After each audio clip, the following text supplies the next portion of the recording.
কাগজে কলমে লিখা রাখো, এমন একটা সময় আসবে তোমার শাশুড়িকে তুমি যদি বৃদ্ধাঙ্গুল দেখায় বিয়াদবি করো, তোমার ছেলের বউ আয়েশা তোমাকে পায়ের আঙ্গুল দেখে বিয়াদবি করবে। কথা বলেন ঠিক কিনা?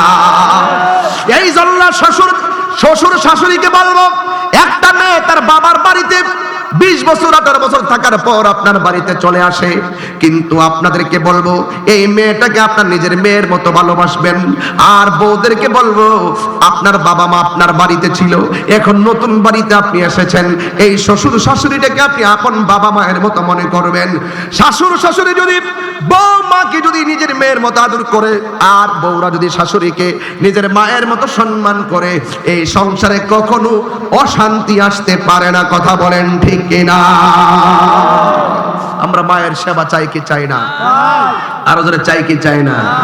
যুবক পায়ে হাত দিয়ে বইলা দিয়া যায়, যতদিন বেকার ছিল ততদিন বাবারে খুব ভালোই লাগছে, যেই মাত্র বাপটা বুড়া হয়ে গেছে, তুমি চাকরিজীবী হয়ে গেছো, তোমার মধ্যে একটা বাবা এসে গেছে।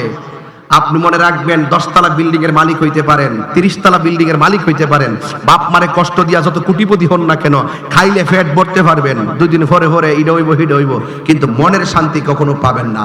আর মা বাপের দোয়া থাকলে শুটকির ভর্তা দিয়ে খাইলেও মনে শান্তি আসে না নাই?